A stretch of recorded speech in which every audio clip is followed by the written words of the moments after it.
حضرات، میں نے آپ کے سامنے آج شب ہے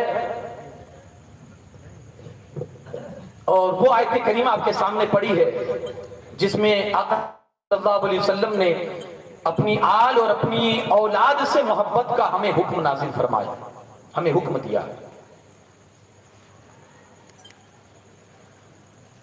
اللہ رب العزت نے ارشاد فرماتا ہے کہ قُلْ لَا أَسْأَلُكُمْ عَلَيْهِ أَجْرًا إِلَّا الْمَوَدَّةَ فِي الْقُرْبَىٰ، محبوب آپ اپنے ماننے والوں سے کہیے کہ میں یہ دین کے معاملات میں آپ سے اجرت نہیں مانگتا، بس اتنا کرنا کہ میرے بعد میری آل سے محبت کرنا اور ان سے مودت کرنا، میری جو قرابت دار ہے، میری محبت، میرے جو آل ہے، میری اولاد ہے، محبت اور مودت کا ہمیں حکم دیا گیا کہ ہم ان سے محبت کریں، مودت کریں۔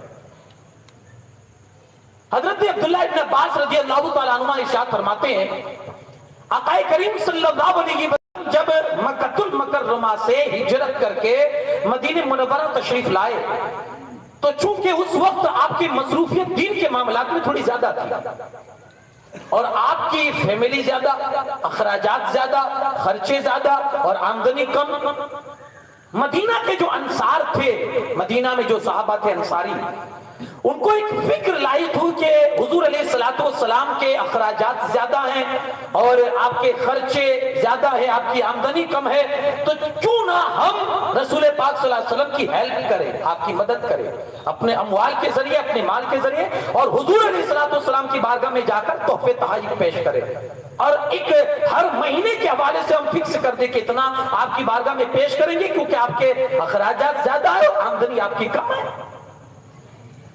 تو وہ سارے انصار نے یہ ڈیسائیڈ کر کے وہ اللہ کے رسول صلی اللہ علیہ وسلم کی بارگاہ میں بہت سارا مال لے کر حضور کی بارگاہ میں حاضر ہوئے اور یہ سارا مال اللہ کے رسول صلی اللہ علیہ وسلم کی بارگاہ میں آپ کی خدمت میں پیش کیا۔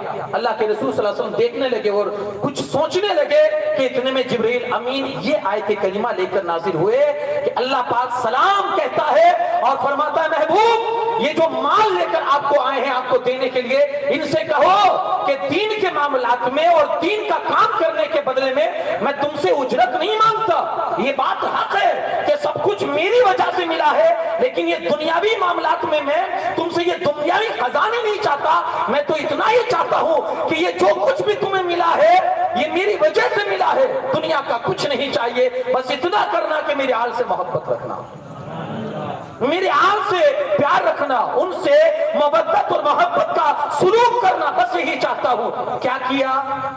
سن ہجری 60 کو آپ پڑھ لیجیے۔ ارے وہ تو بہت دور ہے، سن ہجری 60 تو بہت دور ہے، ہم نے وہ زمانہ بھی پڑھا ہے سن ہجری 60 سے پہلے کہ مدینے کا منبر ہوتا تھا اور اسی منبر پر کھڑے رہ کر مولا کائنات کو گالیاں دی جاتی تھی، ہم نے یہ بھی پڑھا۔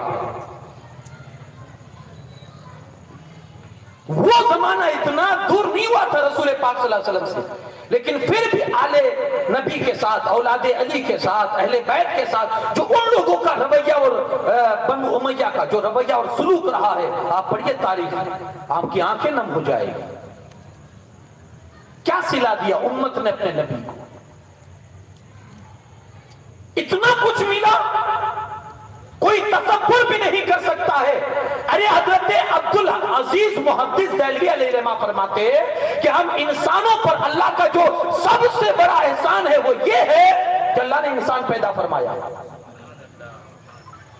میں اکثر اپنی گفتگو میں کہتا ہوں کہ کبھی موقع ملے نا مسجد میں جاؤ تو ایک سجدہ اس لیے کرنا کہ اللہ تو نے انسان بنا دیا، میرے بھائی شکر کر۔ وہ چاہتا نا اس کے اختیار میں تھا، چاہتا تو گدھا بناتا کہ کسی کا بوجھ اٹھاتے پھرتے، یا چاہتا تو بندروں کی شکل دے دیتا کہ کسی کے اشارے پر ناچتے پھرتے۔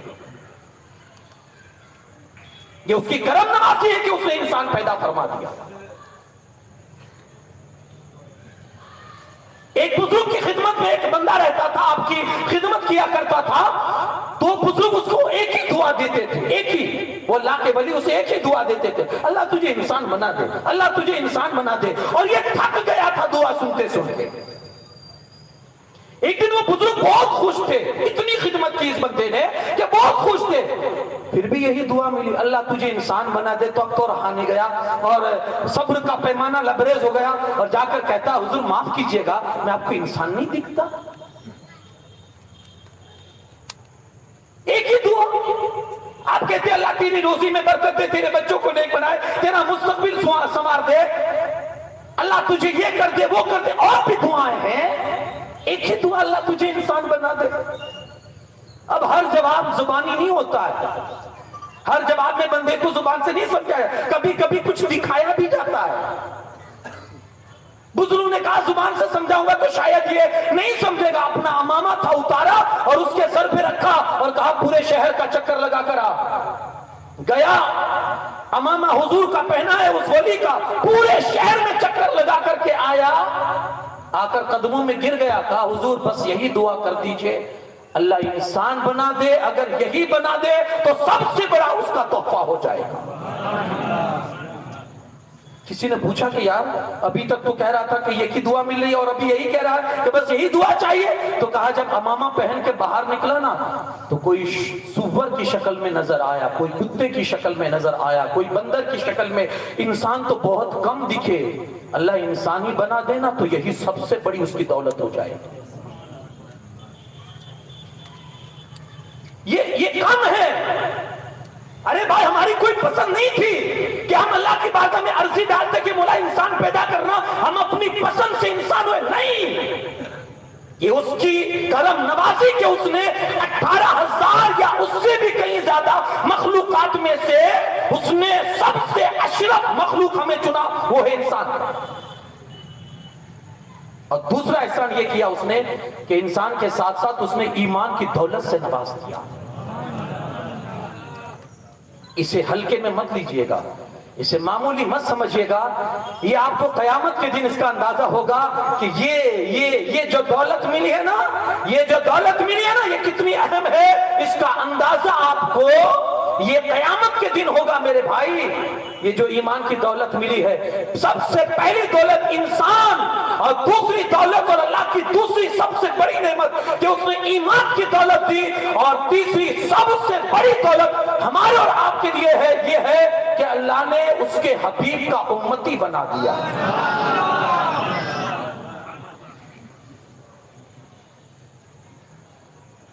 بائی چوائس نہیں، آپ نے پسند کی تھی کہ ہمیں نبی کے امتی میں ڈال دینا، اسی میں پیدائش فرمانا، اسے آپ کیا کہیں گے؟ یہ کرم نہیں تو اور کیا ہے؟ یہ احسان نہیں تو کیا؟ یہ نعمت نہیں تو کیا؟ کہ آپ نے کہا بھی نہیں، پھر بھی میں آپ کو ایسے داخلے دکھا سکتا ہوں کہ دعائیں مانگی گئی ہے، وہ بھی عام آدمی نے نہیں، نبیوں نے دعا مانگی ہے، اے اللہ امت محمدیہ میں پیدا ہونے کا شرف عطا فرما دے۔ نبیوں نے مانگی ہے، اور ہم بن مانگے بغیر دعا کیے اللہ نے ہم کو اس امت میں پیدا فرما دیا، کتنا بڑا احسان ہے۔ لیکن اسی امت نے اپنے نبی کے آل کے ساتھ، ان کے نواسوں کے ساتھ کیا سلوک کیا؟ بتائیے، حضور کی بارگاہ میں جب یہ لوگ جائیں گے، یزیدی کردار اپنانے والے، یزیدی مشن کو زندہ کرنے والے، میری بات کو آپ دل کے کانوں سے سنیے گا، یزیدی مشن کو زندہ کرنے والے، یزید کی کرتوتوں کا بول بالا کرنے والے، یزید کی گمراہیت کو اور پھیلانے والے جب رسول اللہ کے سامنے جائیں گے، کون سا منہ لے کر جائیں گے؟ میں نے کل ہی عرض کیا تھا، حسن بصری نے کہا اگر میں یزیدی فوج میں ہوتا اور اللہ مجھے اختیار دیتا کہ حسن کہاں جانا چاہتے ہو، جنت میں یا دوزخ میں، حسن دوڑتے ہوئے دوزخ میں چلا جائے گا، عرض کرے گا مولا نہیں جنت میں نہیں جانا، کہ وہاں جاؤں گا تو رسول اللہ کے چہرے کا سامنا کرنا پڑے گا۔ کس منہ سے جائیں گے وہ یزیدی رسول اعظم صلی اللہ علیہ وسلم کی بارگاہ؟ اور کس منہ سے جائیں گے وہ یزید کے مشن کو زندہ کرنے والے جو حسینیت کو مٹانے کی سازش کرتے ہیں اور یزیدیت کو بڑھاوا دینے کی سازش کرتے ہیں؟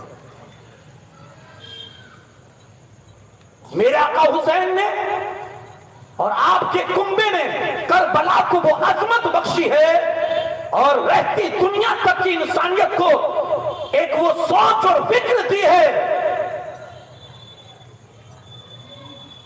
کہ ایک طرف کربلا میں دو فکریں تھی، ایک حسینیت اور ایک یزیدیت۔ یزیدیت کی فکر یہ تھی، یزیدی فکر یہ تھی، اس کی سوچ یہ تھی کہ جہاں طاقت ہے نا وہی حق ہے۔ کیا تھی؟ جہاں طاقت ہے وہی حق ہے، طاقت کے بنیاد پر سب کچھ کیا جا سکتا ہے، ہر بازی جیتی جا سکتی ہے۔ یہ یزید کی سوچ اور فکر ہے۔ میرے حسین، ہمارے امام سید الشہداء امام علی مقام کی سوچ اور فکر یہ تھی کہ نہیں، جہاں طاقت ہے وہاں حق نہیں ہے، بلکہ حق ہی سب سے بڑی طاقت ہے۔ حق ہی سب سے بڑی طاقت ہے۔ طاقت یہ ہے کہ اگر حق پر ہو گلا کٹ بھی جائے گا تو آپ کی جیت ہوگی، اور اگر باطل پر ہو اگر گلا سلامت بھی ہوگا تب بھی آپ کی ہار ہی ہار ہوگی۔ اور یہ اتہاس نے پروف کر دیا کہ جو کٹے اس کا سر نیزے پر بھی بلند ہو کر زندہ تھا، اور جو جیتا، جو نہیں کٹا، وہ کرسی پر بیٹھ کر بھی مردہ ہو گیا اور ہار گیا۔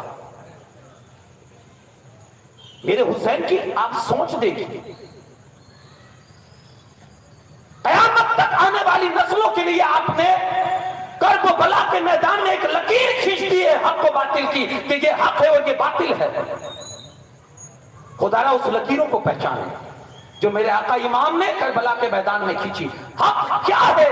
ایک تو نہیں، سینکڑوں تقریریں آپ کی مدینہ سے کربلا تک میں، سینکڑوں تقریریں آپ کی ہوئی ہے، پڑھیے آپ کتابیں۔ وہی مشن ہے امام حسین کا، وہی مقصد ہے امام علی مقام کا رضی اللہ تعالیٰ۔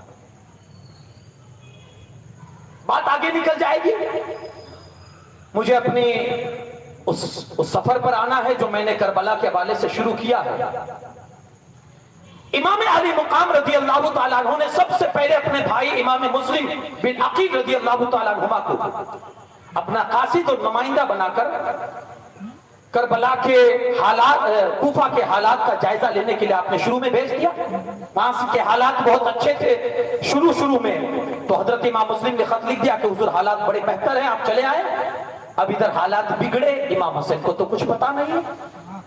اب امام حسین کے سامنے کوئی عذر نہیں تھا کوفہ والوں کے سامنے پیش کرنے کے لیے کہ مجھے نہیں آنا، اب تو آپ کو جانا ہی پڑا۔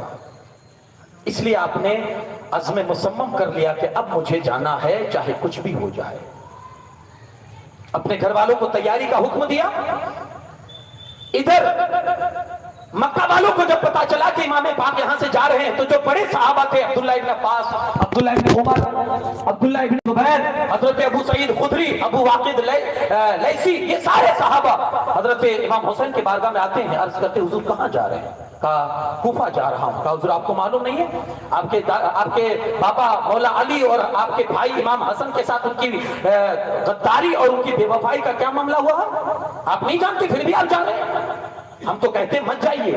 آپ نے کہا نہیں مجھے جانے دیجئے، یہ ان کے خطوط ہے اور انہوں نے اس قدر خطوط لکھے ہیں کہ ہم کو لگتا ہے کہ وہ وفاداری کا سلوک ہمارے ساتھ کریں گے۔ کہا حضور آپ کی بھول پر ہے، آپ نہیں جانتے ان کی بے وفائی، ان کے دل یہ درہم و دنانیر کے ساتھ ہے، ان کی تلواریں ان لوگوں کے ساتھ ہے۔ دل اگرچہ آپ کی محبت میں ہو لیکن تلوار انہی کے ساتھ ہے، ان کی وہ انہی کا ساتھ دیں گے۔ ایسا بھی ہو سکتا ہے کہ آپ کو بلا کر بے یار و مددگار چھوڑ دے اور وہ سامنے والی حکومت کا وہ سہارا بن جائے، ایسا بھی ہو سکتا ہے، آپ مت جائیے۔ بہت سمجھایا لیکن آپ نے کہا کہ جب نصیب میں یہی ہے تو اب مجھے جانا ہے۔ دیکھیے مقدر میں جہاں جس کی موت لکھی ہوتی ہے نا، تو اللہ کی طرف سے ایسے اسباب بن ہی جاتے ہیں کہ وہ بندہ کسی نہ کسی حساب سے وہ اس جگہ پر پہنچ ہی جاتا ہے جہاں اس کی موت لکھی ہوتی ہے، پہنچ ہی جاتا۔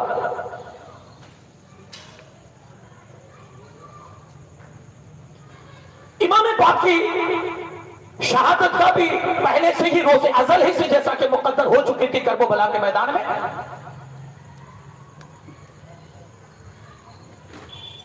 تو اب آپ کو کوئی روکے تو آپ کیسے روک سکتے ہیں؟ نہیں رکے آپ، بہت کچھ کوشش کی گئی، بڑے بڑے صحابہ کرام نے آپ کو روکنے کے لیے کہا، بلکہ عبداللہ بن زبیر نے تو کہا حضور آپ فکر نہ کریں، ہم آپ کے ہاتھ پر بیعت کر رہے ہیں، اور ہم آپ کے لیے جانثاروں کی ایسی فوج تیار کر دیں گے کہ آپ کو کسی قسم کی کوئی دقت نہیں آئے گی، آپ بس رک جائیے۔ آپ نے کہا نہیں، مجھے اب جانے دیجئے، اور یہی میرے رب کا فیصلہ ہوگا، یہی مجھے سمجھ میں آ رہا ہے، اور اب مجھے جانا ہی ہوگا۔ آپ نے تیاری مکمل کی، صحابہ کرام بالکل اب ان کے پاس کوئی گنجائش نہیں تھی کہ وہ آپ کو روک سکے۔ آپ نے تیاری کر کے جیسے ہی آپ مکہ المکرمہ سے نکلے نا، تو مکہ کے باہر ابھی نکلے ہی تھے کہ جو مکہ کا حاکم تھا عمر ابن سعید، اس نے ایک فوج کا دستہ بھیجا، امام پاک کے راستے کو روکا۔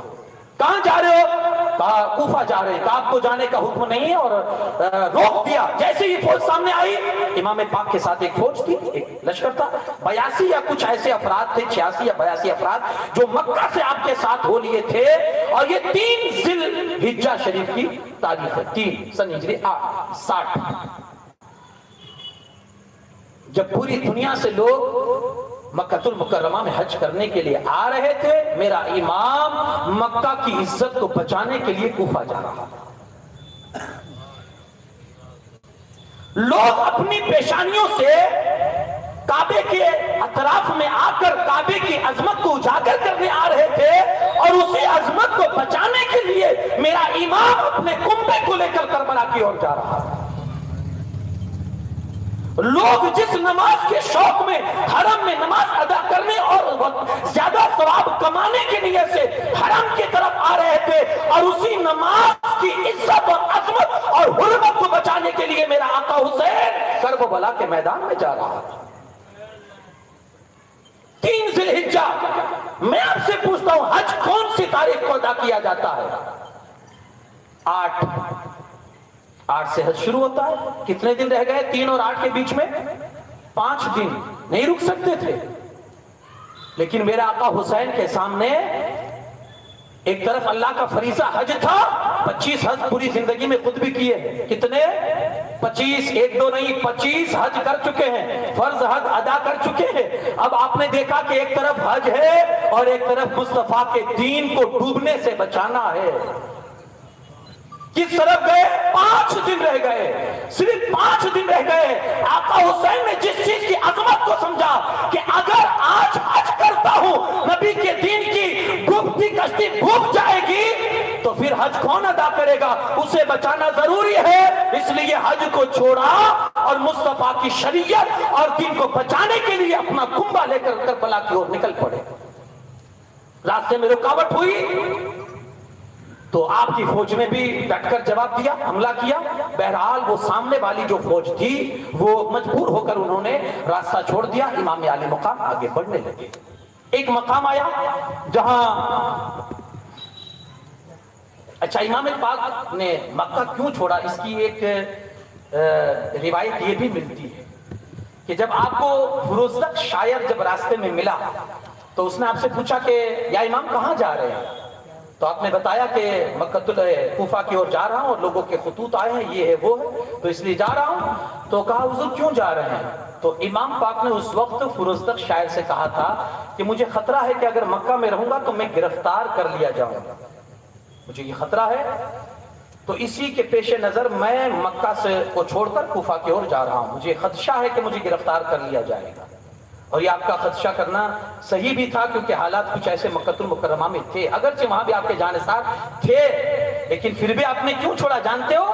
کہ ایک حدیث میں جب عبداللہ ابن زبیر نے جب آپ کو آ کر سمجھایا کہ حضور کیوں جا رہے ہیں، اتنے صاحب آپ کو سمجھا رہے پھر بھی آپ نہیں سمجھ رہے ہو، تو امام حسین نے اس کا جو جواب دیا، عبداللہ ابن زبیر کو فرماتے ہیں میں نے اپنے بابا مولا کائنات علی شیر خدا سے یہ سنا تھا کہ ایک مینڈھا ہوگا جو کعبے کی حرمت پر آنچ ڈالے گا، اس کی وجہ سے کعبے کی بے حرمتی ہوگی، کعبے کی بے عزتی ہوگی، اور میں وہ میڈھا نہیں بننا چاہتا کہ میری وجہ سے کعبے کی بے حرمتی ہو۔ آپ کو اندازہ تھا کہ اگر یہاں رکوں گا تو جنگ خرابہ ہوگا، جنگ ہوگی، فساد ہوں گے، لڑائیاں ہوگی، اور میرے ماننے والے بھی ہیں، سامنے والے کی پارٹی کے بھی ہے، تو ظاہر سی بات ہے کہ حرم شریف میں جہاں گھاس اکھاڑنے پر ممانعت ہے، منع ہے، گھاس کاٹنا جہاں حرام ہے، انسانیت تو بہت دور کی بات ہے نا۔ آپ نے کہا میں نہیں چاہتا کہ وہ میڈا میں بنوں، میری وجہ سے حرم شریف کی حرمت پر کچھ بھی آنچ آئے، اس لیے آپ نے جلدی سے مکہ چھوڑ دیا۔ گئے راستے میں ایک مقام پر پہنچے تو عبداللہ ابن جعفر طیار، ان کے دو شہزادے اون و محمد حضرت زینب کے بیٹے، یہ جلدی سے اپنی سواری کو بھگاتے ہوئے امام علی مقام کی خدمت پہ حاضر ہوئے اور اپنے بابا کا خط پیش کیا، حضور یہ میرے بابا نے آپ کے نام پر ایک خط بھیجا ہے۔ امام پاک نے جیسے ہی کھول کے دیکھا تو اس میں لکھا ہوا تھا کہ بھائی یہ خط جہاں مجھے آپ کو ملے میری طرف سے ریکویسٹ ہے، یہ عرض ہے، خدا را وہیں سے واپس ہو جانا، جہاں کا جانے کا آپ کا ارادہ ہے حالات بہت سنگین ہے اور ہمیں خطرات ہی نظر آتے گئے، ہمیں ڈر یہ ہے کہ کہیں وہ لوگ آپ کے ساتھ کچھ برا نہ کر دے، اور خدا را اگر آپ کے ساتھ کچھ برا ہو گیا تو پوری دنیا میں اندھیرا چھا جائے گا، ہم نہیں چاہتے کہ، اور کائنات نے دیکھا جب میرا امام شہید ہوا نا پوری دنیا میں اندھیرا چھا گیا تھا۔ یہ آسمانوں پر سورج کے ڈوبنے کے سمے جو سرخی کے نشان ہوتے ہیں، تاریخ یہ بتاتی ہے کربلا کی تاریخ سے پہلے یہ سرخی آسمان میں نہیں تھی، کربلا وجود میں آنے کے بعد یہ آسمانوں کی سرخیاں آئی ہے، گویا یہ بھی قیامت، یہ بھی گویا کہ کربلا کے واقعے سے اب تک اور صبح قیامت تک رو کر میرے امام کا غم منا رہا ہے۔ یہ آسمان کی سرخیاں میرے امام کے غم میں رو رہی ہیں۔ تو بہت روکا حضرت عبداللہ نے لیکن نہیں رکے، اور بیٹے خط لے کر آئے تھے، حضرت عبداللہ بھی پیچھے سے آ گئے۔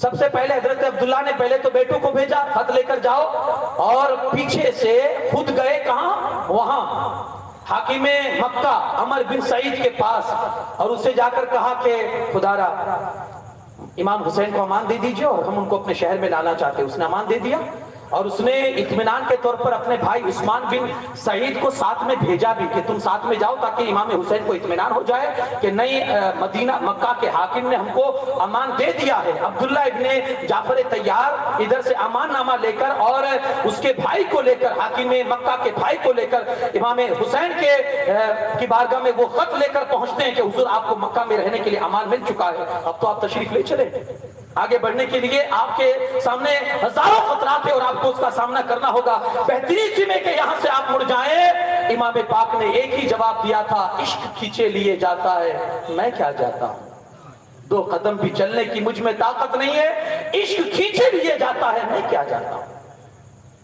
تقدیر ہی تھی جو آپ کو جانا ہی تھا، بہت سمجھایا عبداللہ ابن جعفر میں، جب نہیں مانے امام حسین تو کہا ٹھیک ہے حضور آپ نہیں مانتے، لیکن آخر بات کیا ہے؟ اتنے لوگوں نے آپ کو سمجھایا، مدینہ میں سمجھایا آپ کو، مکہ المکرمہ میں اجلہ صحابہ نے آپ کو سمجھایا، ہم یہاں آپ کو سمجھا رہے ہیں، مکہ کے حاکم کے پاس امان نامہ آپ کے لیے آ چکا ہے، پھر بھی آپ نہیں رکے، تو آخر بات کیا ہے؟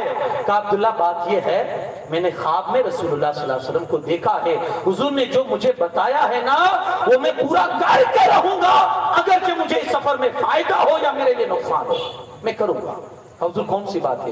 کہا نہ آج تک کسی کو بتائی ہے اور نہ آج کے بعد کسی کو بتاؤں گا، یہ راز ہی ہے اور راز ہی رہ جائے گا۔ کیا کہا تھا اللہ بہتر جانے۔ آگے بڑھے، عبداللہ ابن جعفر طیار نے کہا ٹھیک ہے آپ جائیے، اور وہ کسی مجبوری کے تحت نہیں جا سکے، لیکن انہوں نے اپنے بیٹوں کو امام حسین کے ساتھ میں کر دیا کہ تم ساتھ میرے، حضرت زینب بھی ساتھ میں تھی، اور یہ قافلہ آگے بڑھ رہا ہے۔ ایک مقام پر فرزدق شاعر سے ملاقات آپ کی ہو جاتی ہے، یہ شاعر بڑا عاشق اہل بیت تھا، ملاقات ہوئی تو کہا کیا حالات تھی کوفہ کے؟ بڑا پیارا اس نے کوفہ کا جو نقشہ پیش کیا، اس نے کہا حضور کوفہ کی میں کیا بات بتاؤں، کوفہ کے حالات یہ ہے کہ ان کے دل تو آپ کے ساتھ ہیں لیکن ان کی تلواریں بنو امیہ کے ساتھ ہیں۔ اب یہ 2 جملوں میں ساری اس نے کوفہ کی حقیقت آپ کے سامنے رکھ دی۔ اب آپ کی مرضی، آپ کو جانا ہو اور نہیں جانا ہو تو، یعنی وہ آپ کے ساتھ کتنے ہی کیوں وعدے کیوں نہ کر لے، کتنے ہی وعدے کیوں نہ کر لے، لیکن یاد رکھیے گا دل اگرچہ آپ کی محبت میں ہوگا لیکن ان کی تلواریں تو بنو امیہ کے ساتھ ہی ہوگی، اور فرزدق کی یہ بات کربلا میں ثابت بھی ہوئی۔ امام علی مقام نے اس کو اس محبت پر مبارکبادی دی اور اس کو دعائیں دیتے ہوئے اس کو آگے بڑھایا، اور پھر آپ خود آگے بڑھنے لگے۔ ایک مقام وہ آیا کہ عبداللہ بن مطیع سے آپ کی ملاقات ہو جاتی ہے، ان سے حالات پوچھے تو انہوں نے کہا کہ حضور وہاں مت جائیے، بہت روکنے کی انہوں نے بھی کوشش کی، لیکن امام پاک نہیں رکے کہ اگر مقدر میں مصیبت ہی ہوگی تو ہماری مصیبت وہی ہمیں پہنچتی ہے جو اللہ نے ہماری تقدیر میں لکھ دی ہوتی ہے، اس سے تو ہوگی تو ہم اس کا اگر ہمارے ساتھ اچھا ہوا تو اس کا شکر کریں گے، اور اگر کچھ برا ہوا تو پھر اس کے بات پر صبر کریں گے۔ یہ کہہ کر آگے بڑھے، آگے جا رہے تھے، ایک مقام پر آپ نے پہاڑ کے کوہ میں، مطلب ایک پہاڑ کے کنارے آپ نے اپنا خیمہ لگایا تو دیکھا ایک دور خیمہ نظر آیا، تو پوچھا یہ کس کا خیمہ ہے؟ تو کہا زہیر بن قین کا خیمہ ہے۔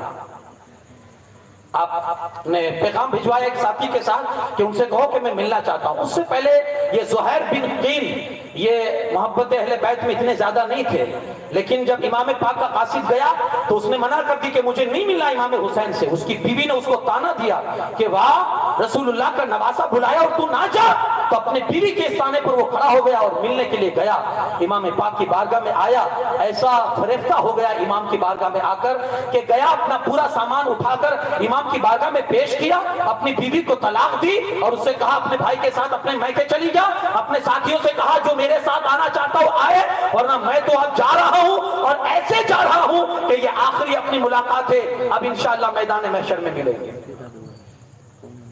یہ زہیر بن قین امام علی مقام کی بارگاہ میں، وہاں سے آپ کے ساتھ یہ سفر آپ جب مدینہ سے نکلے تھے نا تو مدینہ سے لے کر آپ کے کربلا آنے تک کئی لوگ آپ کے ساتھ جڑے تھے، کئی لوگ جڑے تھے، لیکن ایک جگہ پر جب امام نے خطبہ دیا نا، وہ آگے چل کے میں عرض کروں گا، امام کا یہ قافلہ رواں دواں ہے، 82 افراد ہے کل، جس میں آپ کے بچے بھی ہیں، آپ کے خاندان کے بچے ہیں، آپ کے گھر کی خاتونیں بھی ہیں، اور بھی مستورات ہیں، اور آپ کے بھائی ہیں، آپ کے بھائی کے بیٹے ہیں، اور یہ آپ کے کچھ جانثار ہیں، کچھ ماننے والے ہیں۔ یہ مختصر سا قافلہ 82 افراد پر مشتمل یہ کربلا کی اور جا رہا ہے، کوفہ کی اور جا رہا ہے۔ ایک جگہ پر آپ نے پڑاؤ ڈالا تو اپنے کوفہ کے حالات معلوم کرنے کے لیے حضرت قیس جو آپ کے ساتھ تھے ان کو روانہ کیا کہ تم جاؤ اور کوفہ والوں کو یہ میرا خط دینا، اور اس میں آپ نے مضمون یہ لکھا کہ میرے پاس تمہاری طرف سے امام مسلم نے خط بھیجا ہے، حالات بہت درست ہے، تم نے امام مسلم کا ساتھ دیا ہے، میرے نام کی بیعت کی ہے، تو میں یہ سارے حالات کو سازگار دیکھتے ہوئے، موافق دیکھتے ہوئے میں بھی یہاں سے نکل چکا ہوں، ان قریب کچھ ہی دنوں میں تم سے آ کر ملاقات کرتا ہوں۔ یہ خط کا مضمون تھا۔ ادھر یہ ہوا تھا کہ ابن زیاد کو پتا تھا کہ امام حسین آ رہے ہیں، امام مسلم نے خط لکھ دیا ہے، اس نے چاروں طرف جہاں جہاں راستے کوفہ میں آنے والے تھے چاروں طرف ناکہ بندی کروا دی تھی، اپنی فوج بٹھا دی تھی۔ ادھر حضرت قیس امام پاک کا خط لے کر کوفہ کی طرف جلدی سے تیزی کے ساتھ روانہ ہوئے۔ ایک جگہ پر جہاں یہ بیٹھا ہوا تھا حسین بن نمیر فوج کا دستہ لے کر ناکہ بندی کیے ہوئے، اس نے قیس کو پکڑا، گرفتار کیا، خط دیکھا امام کا تو اس کو پکڑ کے سیدھا ابن زیاد کے دربار میں پہنچا دیا۔ ابن زیاد نے کہا اگر بہتری چاہتے ہو، جان بخشی چاہتے ہو تو گورنر ہاؤس کی چھت پر جاؤ اور امام پاک کی برائی بیان کر کے لوگوں کو امام سے متنفر کرو، ان کی نفرت دلاؤ لوگوں کے دلوں میں۔ یہ گئے، چھت پر چڑھ گئے، دوڑتے ہوئے گئے، اور اللہ کی حمد و ثنا بیان کرنے کے بعد اس کے رسول پر درود و سلام بھیجنے کے بعد کہتے لوگوں سنو سنو، میں علی ابن ابی طالب، میں حسین ابن علی کا میں نمائندہ ہوں، ان کا قاصد بن کر آیا ہوں، تم ہی لوگوں نے ان کو بلایا تھا، وہ آ رہے ہیں، ان کی مدد کے لیے نکل جائیے، کائنات میں اس وقت وہ سب سے افضل ہیں، ان کی حقیقت کو سمجھو، خدارا ان کا ساتھ دو، ورنہ کون سا منہ لے کر نبی آخر الزمان کی بارگاہ میں جاؤ گے۔ اور پھر ابن زیاد اور اس کے باپ اور اس کے حوالے سے برا بھلا کہنا شروع کیا۔ حضرت قیس نے، ابن زیاد نے جیسے ہی سنا آگ بگولا ہوا، اور پیچھے سے جلاد کو اشارہ کرتا ہے کہ اوپر ہی سے پھینک دے اسے۔ حضرت قیس کو اوپر ہی سے گورنر ہاؤس کی چھت سے اس طرح سے پھینکا کہ آپ نیچے آئے، آپ کی ہڈیاں چکنا چور ہو گئی، اور اسی وقت وہیں گرتے ہی آپ کی شہادت ہو گئی۔ انا للہ و انا الیہ راجعون۔ ابھی تک امام علی مقام کو کوفہ کے حالات کی کوئی اطلاع نہیں، ابھی تک آپ یہی سمجھتے ہیں کہ حالات بہت بہتر ہے. ایک مقام پر پہنچے تو وہاں جا کر کسی نے آ کر بتایا حضور آپ کو کچھ پتا چلا؟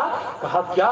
کہا حضرت مسلم اور حضرت ہانی بن عروہ کو شہید کر دیا گیا ہے اور معاذ اللہ ان کی لاش مبارک کو باندھ کر پورے شہر میں گھسیٹا گیا ہے. امام علی مقام نے جیسے اپنے بھائی کی شہادت کے حوالے سے سنا پڑھا انا للہ و انا الیہ راجعون، انا للہ و انا الیہ راجعون، انا للہ و پڑھتے رہے انا للہ. اتنا صدمہ پہنچا میرے امام کو، ٹوٹ گئے.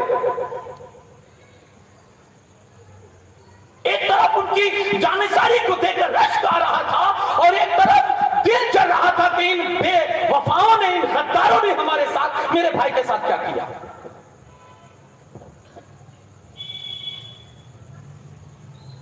امام علی مقام نے بھی اس معاملے کو پوشیدہ رکھا.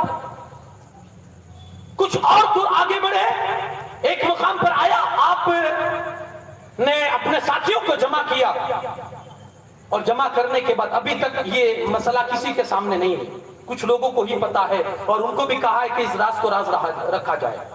ایک مقام پر جہاں امام پاک بیٹھے تو آپ نے سوچا کہ اب جو لوگ میرے ساتھ آئے ہیں ان کو حقیقت حال تو کچھ پتا نہیں ہے کہ کوفہ میں کیا ہو چکا ہے، حالات بدل چکے، تو ان کے سامنے ظاہر کر دینا بہتر ہے تاکہ یہ لوگ یہ نہ کہیں کہ امام آپ نے تو ہم کو اندھیرے ہی نہیں رکھا، ہم آپ کو معلوم تھا تو پہلے بتا دیتے، ہم آتے ہی نہیں، یہ موت کے منہ میں کہاں لے کر آئے ہمیں. اور یہاں ایک امتحان بھی تھا، عاشق کا، فدائی کا، جانثاری کا، یہاں ایک امتحان بھی تھا کہ کون ساتھ میں چلتا ہے. تو میرے امام کھڑے ہو گئے اور لوگوں سے کہا سنو، ابھی تک آپ جس فہم میں تھے سن لو، کوفہ کے حالات بدل چکے ہیں، ظالموں نے میرے بھائی امام مسلم کو شہید کر دیا ہے، ہانی بن عروہ بھی شہید کر دیے گئے ہیں اور ان کی لاشوں کو گھسیٹا گیا ہے کوفہ کے گلی کوچوں میں.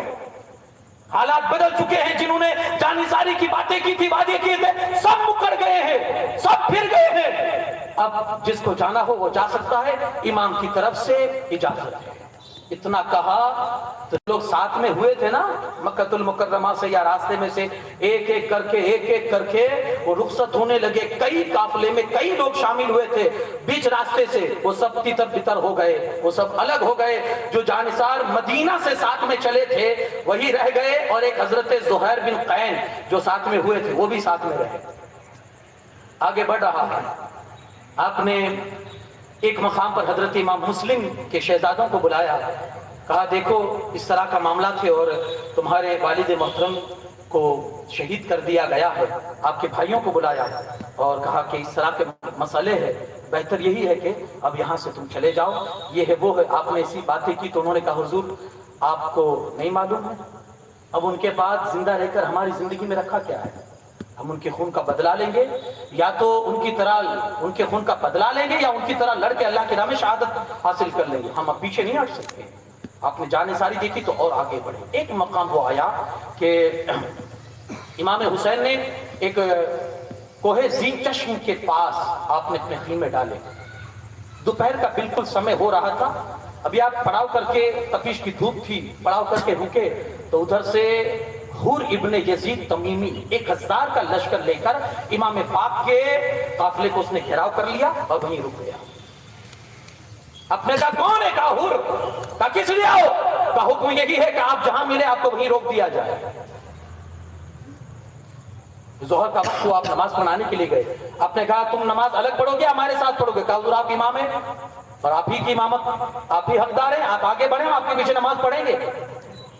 امام نے نماز پڑھائی، سارے لوگوں نے نماز پڑھی، امام نے خطبہ دیا. اے لوگو تم جانتے ہو کہ میں چل کر اس حکومت و خلافت کے لیے نہیں آیا، تم نے بار بار اصرار کیا تو اس اصرار کی بنیاد پر میں آیا ہوں. تم نے اپنے نبی کا واسطہ دیا، تم نے نبی کے دین کا واسطہ دیا، تم نے یہ کہا کہ یہاں دین کی اور شریعت کے مذاق اڑائے جاتے ہیں، یہاں دین کی بے حرمتی کی جاتی ہے، دین کے امور اور اس کا جو اس کے اراکین ہے اس کو توڑا جاتا ہے، کھلا اس کی بے درکاری کی جاتی ہے. تو اس لیے آپ تشریف لے آئے، تم نے یہ وعدے دے کر اور واسطے دے کر مجھے بلایا ہے، ہم آئے تو نہیں ہے. سارا لشکر خاموش تھا. آپ نے ایک لمبی تقریر ان کے درمیان کی لیکن اس کا کوئی جواب نہیں آیا. آپ اپنے خیمے میں چلے گئے. حور اور اس کے ساتھی تھے، پیاسے تھے. امام کی بارگاہ میں آتے ہیں، حضور پانی مل جائے گا تو بڑا بہتر ہو جائے گا کہ ہم بھی پیاسے ہیں اور جانور بھی پیاسے ہیں۔ امام پاک نے قافلے والوں کو حکم دیا کہ ان کو پانی پلاؤ اور ان کے قافلے والوں کو پانی پلاؤ۔ کیسا سما ہے، آج امام جس کو پانی پلا رہے نہیں پتا کہ کل یہی لوگ آپ پر پانی بند کریں گے۔ نصیب کا لکھا کون مٹا سکتا ہے؟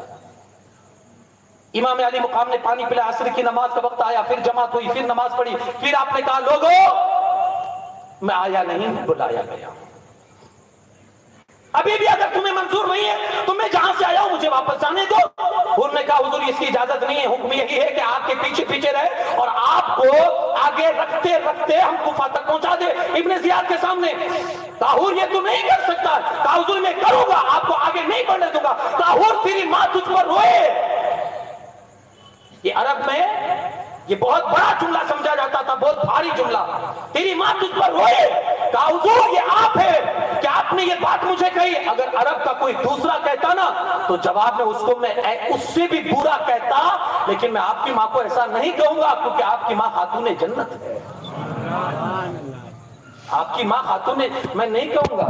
لکھنے والوں نے لکھا ہے کہ 22,000 کے لشکر میں سے صرف تنہا حور ہی تھے جس کو یہ توفیق ملی کہ میرے امام کے قدموں پر آ کر اپنی جان قربان کر کے جان نثارہ نے امام حسین میں اپنا نام لکھوا دیا تھا۔ اور کوئی تھا حور کے سوا؟ لکھنے والے نے لکھا ہے یہ کیوں ہوا، ایسا کرشمہ کیوں ہوا، 22,000 میں سے کسی کا دل نہ پگھلا اور حور کا پگھل گیا۔ لکھنے والوں نے لکھا ہے وہ جو فاطمہ زہرا سلام اللہ کا ادب کیا نا، اللہ نے اس کے ادب کی تو برکت کی وجہ سے حور کو یہ توفیق بخشی کہ وہ جہنمی گروپ میں سے نکل کر جنتیوں میں داخل ہو گئے۔ فاطمہ کے نام کی عزت کا یہ کمال، میرے مصطفیٰ نے اسی لیے تو فرمایا رب نے میری بیٹی کا نام فاطمہ رکھا کیونکہ اللہ نے اس کو بھی اور اس کے ماننے والوں کو بھی جہنم سے آزادی کا فرمان عطا کر دیا۔ تو امام نے جب اتنا کہا، حور نے کہا کہ یہ میں جواب دیتا لیکن آپ کی ماں خاتون جنت میں نہیں دے سکتا، حضور ہم آپ کو آگے نہیں بڑھنے دیں گے۔ کہا ٹھیک ہے تو پھر تم میرے پیچھے پیچھے چلو، میں بھی اس دشا میں جا رہا ہوں۔ امام پاک جا رہے ایک مقام پر تھک گئے تو آپ نے پڑاؤ ڈالنے کے لیے حکم دیا، تو وہاں آپ نے پڑاؤ کیا۔ پھر آپ حور نے ابن زیاد کے پاس خط لکھا کہ امام علی مقام یہاں آ چکے ہیں اور انہوں نے یہ کہا ہے کہ ہم کو آگے جانے دیا جائے یا یہ ہے یا یہ ہے۔ امام علی مقام نے حور کے سامنے بھی کئی ساری شرطیں رکھی تھی کہ یہ کرنے دو یا یہ کرنے دو، جہاں سے ہمارے واپس جانے دو اگر آپ کو مطلوب نہیں ہے تو۔ لیکن ابن زیاد کی طرف سے فورس تھا کہ نہ، ان کو ایسے علاقے میں لے جاؤ جہاں بنجر علاقہ ہو، پانی کا نام و نشان نہ ہو۔ مجبور کیا گیا میرے امام کو اس علاقے کی طرف جانے کے لیے۔ آپ جا رہے تھے، ایک جگہ پہنچے تو ایک قاصد ابن زیاد کی طرف سے آیا، حور کے پاس اس نے لا کر خط ابن زیاد کا پیش کیا جس میں مسئلہ یہ لکھا ہوا تھا، معاملہ یہ لکھا ہوا تھا کہ امام جہاں بھی ہو وہاں روک دو، آگے مت بڑھنے دو، انہیں کوفہ میں نہیں لانا، جہاں بھی کوشش یہ کرو کہ کسی ریگستان علاقے میں، بنجر علاقے میں جہاں پانی نہ ہو، جہاں آبادی نہ ہو، آبادی سے دور بالکل امام پاک کو رکھا جائے۔ امام نے کہا بھی کیوں اور کیوں روک رہے ہو، اب بغل ہی میں گازریا گاؤں ہے، وہاں جانے دو، وہاں میں رہوں گا، اپنی زندگی کا ایام گزار کر چل بسوں گا۔ لیکن انہوں نے یہ بھی نہیں مانا، بالآخر مجبور کر کے آپ کو روکا۔ امام نے کہا ٹھیک ہے تھوڑی دور تو چلنے دو، تھوڑی دور چلے تو پھر وہاں واپس آ کے آڑ میں آ گئے، کہا اب آگے نہیں بڑھنے دیں گے۔ امام نے پوچھا کون سی جگہ ہے، لوگوں نے بتایا میدان کربلا۔ امام نے گھوڑا روکا، نیچے اترے اور کہا لوگوں بس آ گئی اپنی آخری منزل، یہی وہ مٹی ہے، یہی وہ سرزمین ہے، یہ وہ آخری قیام گاہ ہے جس کے بارے میں میرے نانا نے بھی جس کے بارے میں کہا تھا اور میرے بابا مولا علی نے بھی جس کے بارے میں کہا تھا، بس یہ آخری منزل، اتر جاؤ، اپنے خیمے ڈال دو۔ خیمے ڈال لیے، میرا امام وہاں رک گئے۔ ادھر سے ابن زیاد کو جب پتا چلا کہ امام پاک کو روک دیا گیا ہے اور سامنے فرات نزدیک میں ہے لیکن دور ہے اور ادھر امام پاک کو روک دیا گیا ہے، تو ابن زیاد اس وقت ایران میں کچھ بغاوت چل رہی تھی، تو ابن زیاد نے 4,000 کا لشکر دے کر عمر ابن سعد کو بھیجا تھا اس فوج کو فتح کرنے کے لیے، اس جگہ کو فتح کرنے کے لیے۔ اب یہ جا رہا تھا، مقام رائے اس کا نام تھا، یہ جا رہا تھا، ابن زیاد نے روک لیا، عمر رک جا. کہا کیا ہے؟ کہا پہلے جا کربلا کے میدان میں امام حسین کی فوج آئی ہے, انہوں نے یزید کے خلاف بغاوت کی ہے, پہلے جا کر اس مہم کو سر کر اس کے بعد آگے بڑھنا. عمر ابن سعد جانتا تھا کہ امام حسین کون ہے, مقام بھی جانتا تھا. عمر ابن سعد کون ہے؟ سعد ابن ابی وقاص, جو عشر مبشرہ میں سے ہے, اس صحابی کا, اس جانثار صحابی کا بیٹا ہے. لیکن اب نصیب کی بات ہوتی ہے, نوح علیہ السلام کے گھر میں بھی وہ بیٹا پیدا ہوتا ہے جس کو قرآن کہتا ہے انہ لیس من اہلک. آپ اس کے لیے دعا مت کیجیے گا کیونکہ آپ کے گھرانے کا نہیں ہے, بلکہ یہ مشرک ہے. کہا یار تو مجھے اس میں مت ڈال, تو بہتر ہے مجھے وہاں جانے دے. ابن زیاد نے کہا اگر تو نہیں جاتا تو تیری یہ جو تجھے دیا جائے گا ہوگا وہ کینسل, تجھے کوئی گورنری نہیں سونپی جائے گی. جانا ہے تو پہلے یہ مہم سر کر, اس کے بعد ہی تجھے آگے بھیجا جائے گا. دنیا کی لالچ غالب آ گئی. اس نے کہا ٹھیک ہے میں جاتا ہوں. 4000 کی فوج لے کر وہ بھی کربلا میں پہنچ چکا. اور پہلے سے 1000 کی فوج لے کر پہنچ چکے تھے. دھیرے دھیرے فوج جمع کی جا رہی ہے, دھیرے دھیرے فوج جمع کی جا رہی ہے, یہاں تک کہ 2 محرم شریف سن ہجری 61 میں امام عالی مقام کربلا کے میدان میں پہنچے تھے. 2 ہجری میں اس نے یہ 4-5 دن کے اندر 1-2 ہزار نہیں 22,000 کا لشکر جمع کر دیا. وہ بھی جانتا تھا کہ سامنے کوئی عام مجاہد نہیں ہے, کوئی عام فوجی نہیں ہے. علی شیر خدا کے گھر والے ہیں, جہاں پیدا ہوئے شیر خدا معلوم ہوتے ہیں.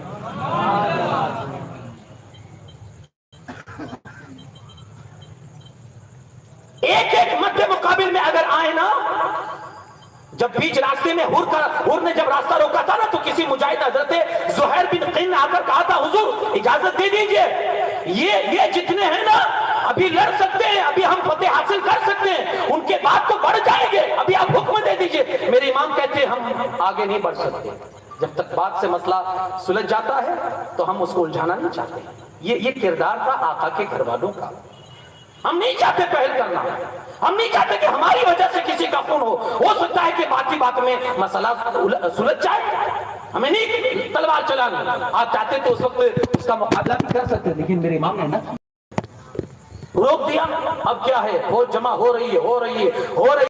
ابھی بھی اس کو یقین نہیں تھا کہ یار یہ 22,000, یہ اگرچہ 72 نفوس قدسیہ ہے اور سامنے اگرچہ 22,000 ہو چکے ہیں, لیکن ایک کے مقابلے میں پھر بھی اگر ہمارے 22,000 چلے جائیں گے, ہمارا یہ ماننا ہے کہ پھر بھی 22,000 کی فوج ناکافی ہو سکتی ہے.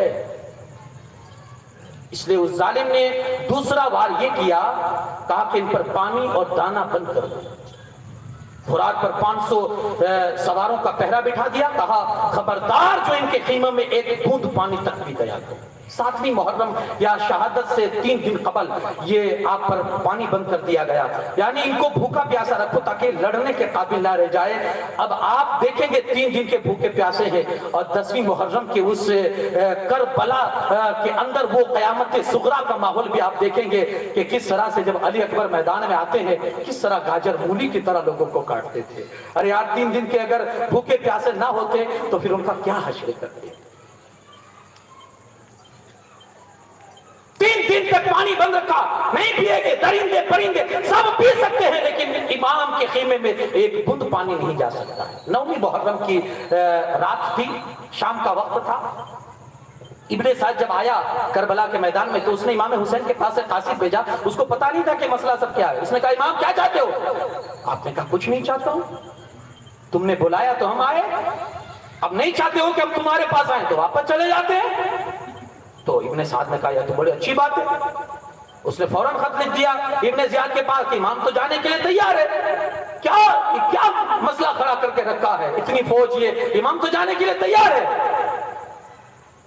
ابن زیاد نے کہا تجھے مشورہ کرنے کے لیے نہیں بھیجا ہے, تو بس ان کو روک کے رکھ. ابن سعد آیا اور امام پاک نے اس کے پاس سے قاصد بھیجا کہ میں تجھ سے ملنا چاہتا ہوں. تیار ہو گیا, 20 سواری کو وہ لے کر آیا اور 20 سوار کو میرے امام لے کر نکلے. ایک جگہ جمع ہوئے, دونوں اکیلے میں ہوئے تو امام پاک نے ابن سعد سے کہا دیکھ میں 3 باتیں تیرے سامنے رکھنا چاہتا ہوں, ان میں سے جو کوئی تجھے منظور ہے وہ تو کر اور میں اس پر عمل کروں گا. کہا کیا؟ کہا سب سے پہلے تو جہاں سے میں آیا مجھے واپس نہیں جانے دے.